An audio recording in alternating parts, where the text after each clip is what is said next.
In this episode of the Long War series, let's look at one of the most powerful, controversial and mysterious of the ethnic armed organisations, the EAOs, involved in the long-running Myanmar Civil War, the United Wa State Army, UWSA for short.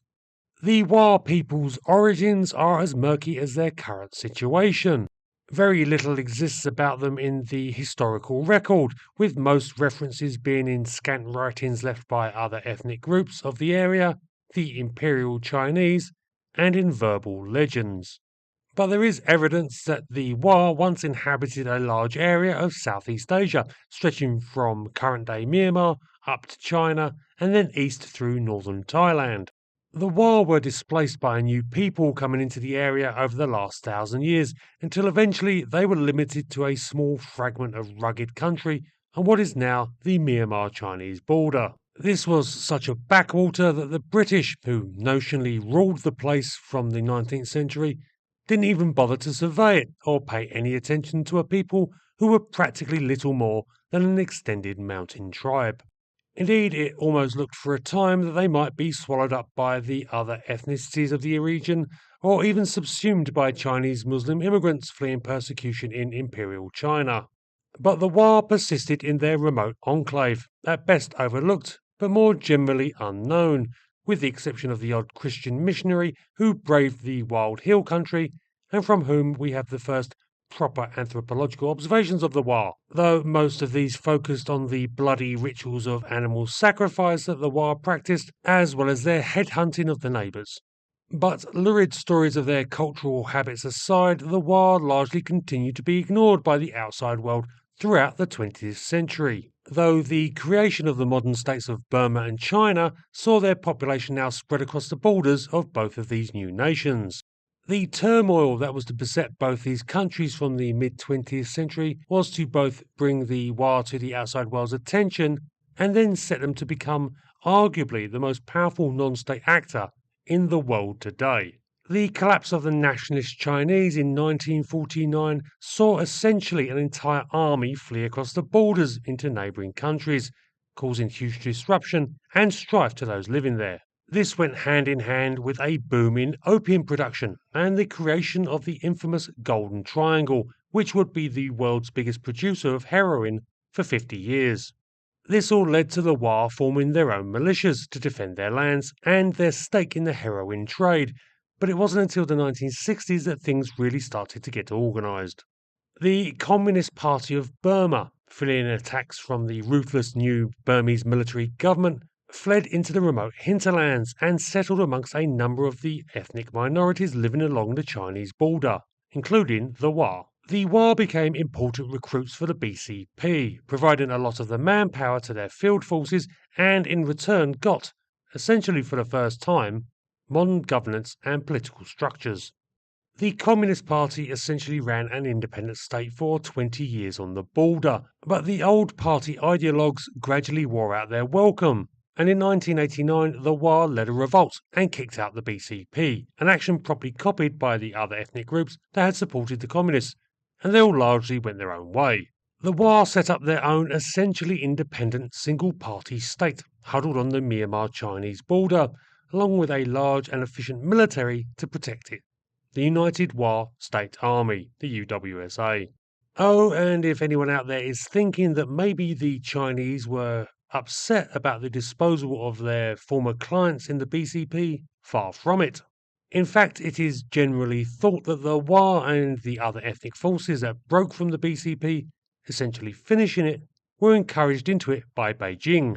The likely thought reason for this was because the old communists who run the BCP were, rather unfashionably, dedicated believers and thus an impediment to doing business.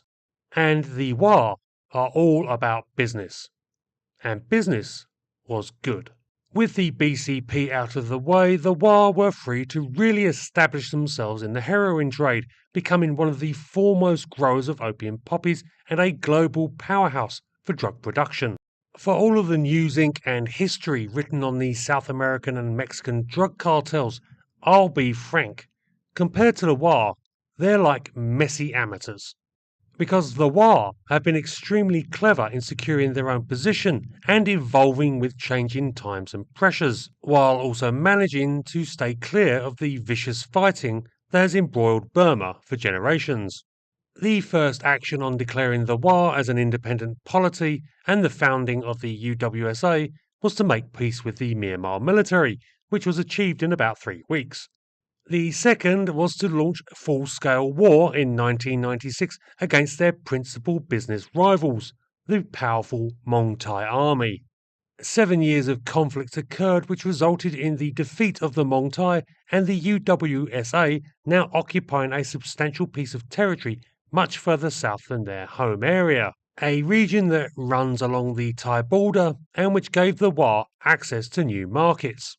And if it seems that I am really emphasising the Wa and their interest in business, whatever business that may be, well, that's because I think that is their leader's primary motivation, doing business.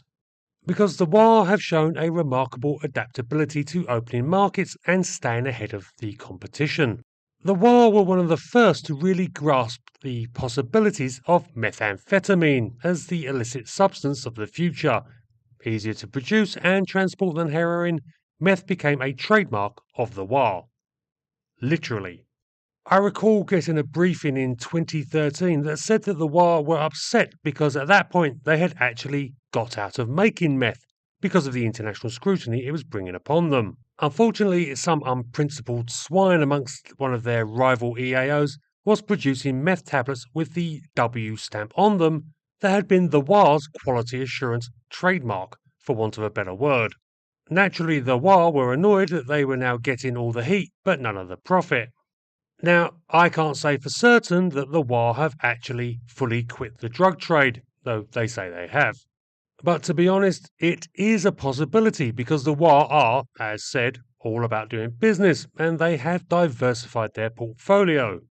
Pankam, the unofficial capital of the Wa, that sits just across the border from China, is a modern city, very much, understandably, in the Chinese model, with hotels, restaurants, and casinos.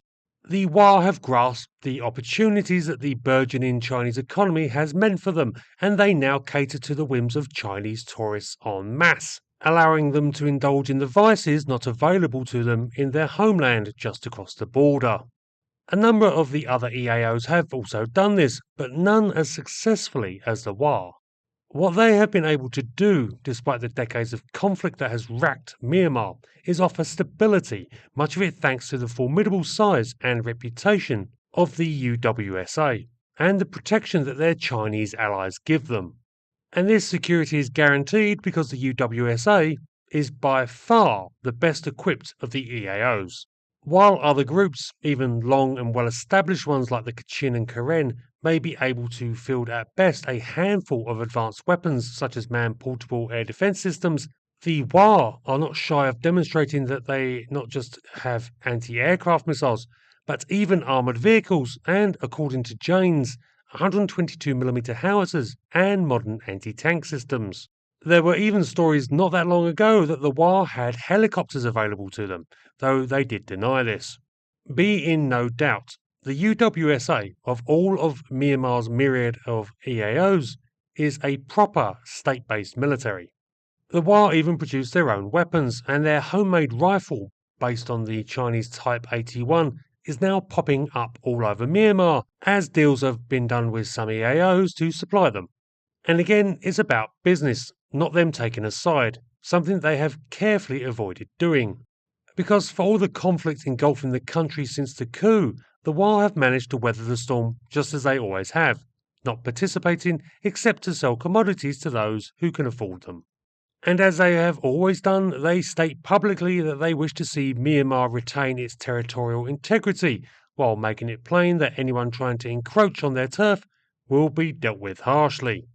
One suspects that the reason that the Wa never really got into the notion of independence for themselves was because, well, they are effectively independent already, just without the bother and aggravation that would entail if it was official.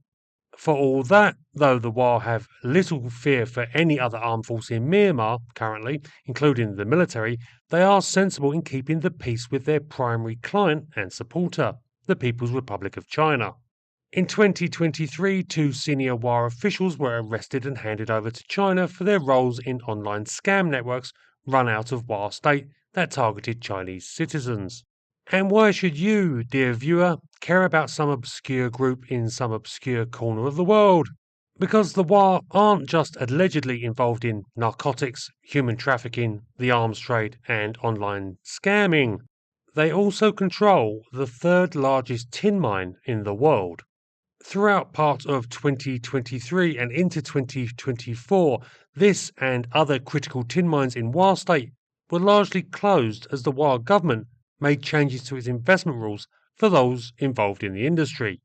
Now, I have no idea what the real story and reasons are for whatever machinations were going on here, but I do know that it caused the international metal trade to get rather twitchy, enough that the whole affair was being reported on regularly in the international business press. And why does that affect you? Well, see that computer, or phone, or television that you are currently watching this video on. Guess what is an absolutely critical component in its manufacture? Yep, tin. So keep an eye out for the WA and the United WA State Army in the future, no matter what happens in the ongoing war in Burma. Because you might not hear so much about them, but they are very much moving around in the background, making money and influencing things on a global scale.